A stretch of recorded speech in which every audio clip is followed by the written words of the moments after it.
बिजुली क्षेत्रर घरोईकरण विरुद्ध में तथा टाटार गाँ गाँव में गरीब खटिखिया चाषी मानक अघोषित लाइन काट विरुद्ध में जय किसान आंदोलन तरफ क्रमागत लड़ई प्रक्रिया रे आज अताबिरा तहसिल कार्यालय एक विक्षोभ प्रदर्शन सह मुख्यमंत्री को दाबीपत्र प्रदान करा जायथिला।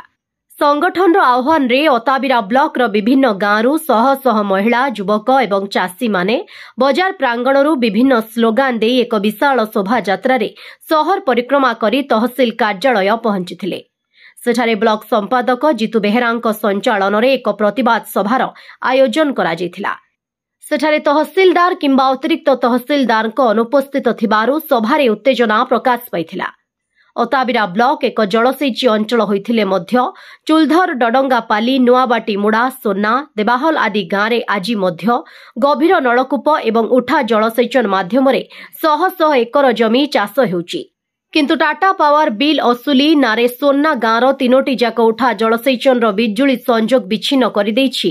एहा सह देवाहल गाँवर जणे दिन मजुरिया उदिया सेठ बिजुली संजोग विच्छिन्न करबाको नै सभारे उत्तेजना प्रकाश पाइबा सह 12 घंटा मध्यरे बिजुली संजोग करा न गले आसंता काली विद्युत उपखंड अधिकारी कार्यालय ताला दियाजिबा नै चेतावनी दियाଯାଇଥିଲା। ଏହି ବିକ୍ଷୋଭ କାର୍ଯ୍ୟାଳୟରେ ପଶ୍ଚିମ ଓଡ଼ିଶା କୃଷକ ସଂଗଠନ ସମନ୍ୱୟ ସମିତିର ଆବାହକ ଲିଙ୍ଗରାଜ ଯୋଗଦେଇ କହିଥିଲେ ଯେ ଆଗାମୀ 2024 ସାଧାରଣ ନିର୍ବାଚନରେ ରାଜନୈତିକ ଦଳମାନେ ଯଦି କୃଷକମାନଙ୍କ ସମସ୍ୟାକୁ ତାଙ୍କ ନିର୍ବାଚନୀ ଇସ୍ତାହାରରେ ସାମିଲ ନ କରନ୍ତି ତାହେଲେ ସେହି ଦଳମାନଙ୍କୁ ଗାଁକୁ ପ୍ରବେଶ କରାଇ ଦିଆଯିବ ନାହିଁ।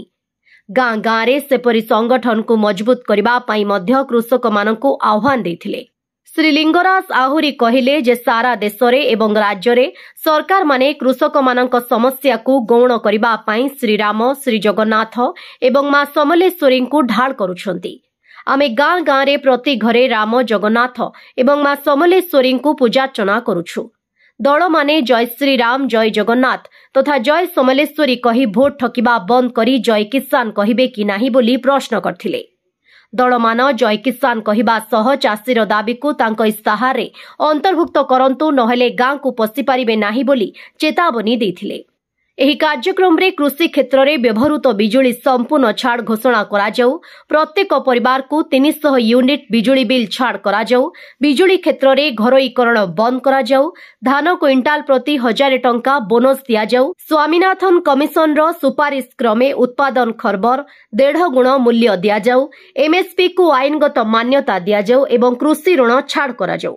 एही सबु दाबी को नै मुख्यमंत्री उद्देश्य रे दाबी पत्र प्रदान करा जायथिला।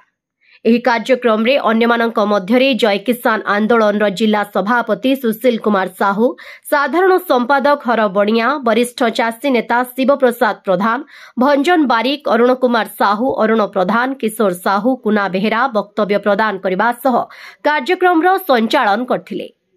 बरगढ़ मुन्ना साहू को रिपोर्ट, ओडिशा हाइलाइट समाचार। आमे माने भाबुथलो जे बरणी अंचल चाषी मानकर खेतर लाइन खाली काटुछन। आज आपण माने देखले उदिया भौणी उदिया मां उदिया सेठ जे देवाल रो दीर्घ 5 मास लानो तांकर लाइन के टाटा पावर अधिकारी माने काटी देछन। आपनकर सामने रे सोना गाँव चाषी भाई माने आसीछन जेन जगह रे 5टा एलआई पॉइंट अछि। पाखा पाखी 300 एकड़ सोना गाँव रे चाष होउचे। जेन जगह रे हीराकुद जलसेचन से जगह न पहुंचे किंतु दुर्भाग्यर कथा से गाँव लाइन के काटी दिया टाटा पावर तरफ रू। मुई आज आंदोलन माध्यम अताबिरा तहसिलदार को आह्वान करुचे 24 घंटा भितर उदिया सेठ घर लाइन जोड़ी दौन तार संगे संगे सोना गाँव जेन एलआई पॉइंट लाइन काटी नहीं छन तुरंत सेटाके जुलून नचेत ई जगह आगामी दिन रे तहसीलदार ई गेट रे ताला पड़वा।